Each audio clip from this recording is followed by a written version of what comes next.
BFM, 6h-10h, Good Morning Business, Stéphane Soulier. Ils sont un certain nombre à être ici en ce moment à Paris, un chef d'entreprise de Martinique et de Guadeloupe d'ailleurs. Donc Jean-Louis de Lucy est avec nous, président de la société qui s'appelle Carène Antilles, hein, c'est ça, hein, Jean-Louis de Lucy. Oui. Vous êtes planteur d'un côté et réparateur naval de l'autre. Il y a un côté agricole, un côté industriel. Planteur de canne à sucre et réparateur de bateaux. Pourquoi vous êtes à Paris en ce moment? Faire du lobbying, essayer d'expliquer Faire du lobbying pour expliquer aux interlocuteurs publics, politiques et médiatiques que nous rencontrons que ce qui s'est passé aux Antilles n'est pas une crise sociale, c'est un mouvement purement politique qui a un objectif clair, l'indépendance des îles. Ah oui, à ce point-là, voilà. Pour moi, c'est clair. Il n'y a pas de logique, il n'y a aucune... ce qu'on a entendu, alors on va pas reprendre le truc. Ces mouvements ont été menés par un groupe minoritaire de fonctionnaires de l'État qui touchent 40% de plus que leurs homologues métropolitains, qui n'ont absolument aucun souci pour l'emploi, qui ont un but, je vous le dis, l'indépendance des îles, par toute voie, y compris la violence, ce sont des marxistes. On crie pas. Ils ont.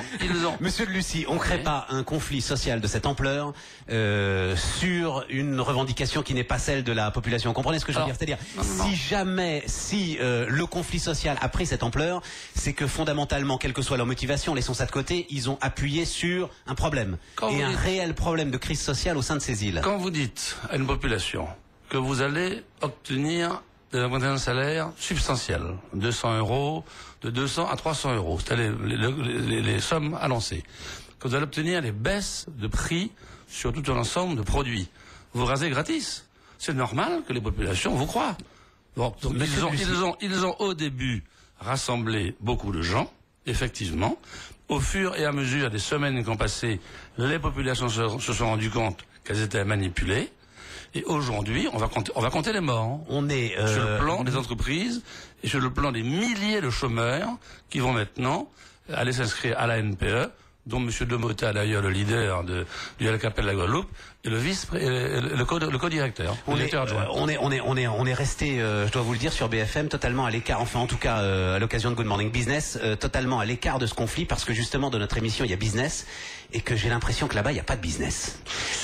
Tout ce que je vois me paraît totalement invraisemblable. Est-ce que c'est pas quand même une responsabilité des chefs d'entreprise installés depuis des décennies dans l'île que d'avoir contrôlé les réseaux de distribution complètement, que d'avoir contrôlé les prix complètement, que d'avoir tué toute concurrence au sein de ces îles? Ce n'est pas exact. Vous dites Allez-y. Excusez-moi de le dire. Vous êtes là pour ça. Vous dites des contre-vérités en disant cela. Et tous les chiffres qui sortent maintenant, parce que nous sommes obligés de sortir tous les chiffres, montrent que le réseau de la grande distribution est parfaitement concurrentiel. À la Martinique, il y a une dizaine d'hypermarchés appartenant à des gens totalement différents. On a voulu cibler un groupe social, Béquet, dont je fais partie. Ce n'est pas vrai. À la Martinique, il y a 2 hypermarchés sur 10 qui appartiennent à un groupe Béquet. Mais tout ce qu'on a vu là à la télévision, j'ai vu que des bananes coûtaient plus cher à Fort-de-France qu'à Paris. C'est vrai que ça paraît invraisemblable. Vous prenez l'exemple de la banane qui peut, parce que c'est un produit qui peut acheter chez nous.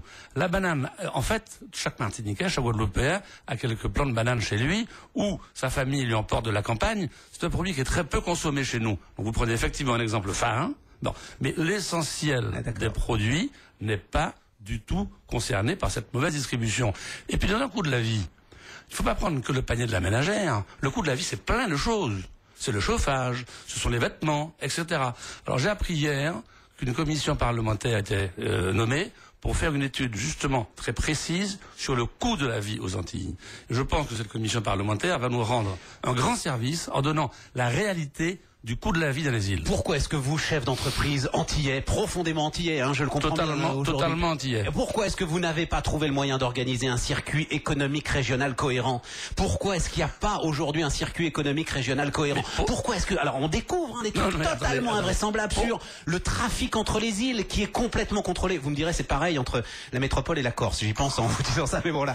Mais au moins bon. Mais pourquoi est-ce qu'il y a comme ça ces freins à l'ensemble du commerce et de la concurrence? Mais il n'y a pas je ne vois pas le frein dont vous parlez. Nous avons un circuit économique totalement cohérent. Simplement, nous avons 2 différences avec la métropole. D'abord, l'éloignement.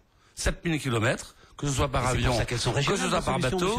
Elles sont régionales, vos Mais solutions. non. La production locale est forcément plus chère. Quand vous produisez des yaourts, par exemple, sur une petite île où il y a 400 000 habitants, votre chaîne de yaourts ne fonctionne pas comme en métropole, où vous produisez pour 60 millions d'habitants. Il est logique que l'industrie locale, nous avons une industrie locale. Il n'est pas possible de produire pour la région, la région des Caraïbes. Non. Nous sommes deux îles françaises avec un pouvoir d'achat et un niveau de vie européen. Toutes les îles autour de nous ont un niveau de vie du tiers-monde. Et c'est ça notre problème, justement. Nous sommes forcément beaucoup plus chers que toutes nos îles voisines. Et les mouvements auxquels nous venons d'assister, qui sont, je le répète, des mouvements politiques, indépendance, voilà l'objectif. Bien. Ces mouvements-là vont contribuer à renchérir, de fait, le coût des entreprises, le coût de production, et nous mettre encore plus en décalage avec toute la zone qui nous entoure. Si le tourisme est mort à la Martinique, à la Guadeloupe, il est mort, le tourisme. C'est une chose qui disparaît. Pourquoi? Parce que toutes les îles voisines, il y a des hôtels de meilleure qualité que les nôtres, beaucoup moins chers. Donc, nous ne sommes pas compétitifs dans la zone Caraïbe. C'est ça notre vrai souci. On n'est pas sorti de la crise. Et nous sommes... Attendez, on est au bout pratiquement, monsieur Lucie. On est au bout, mais de cet entretien, on n'est pas sorti, là. À vous entendre, on n'est pas sorti de la crise aux Antilles. Je crains fort que les gens qui ont mené ces mouvements n'aient de cesse tant qu'ils n'auront pas obtenu l'indépendance des îles. Et moi, je me battrai parce que si les îles sont indépendantes, elles sont foutues. Jean-Louis de Lucie, le président de la société Carène Antilles, avec nous ce matin sur BFM.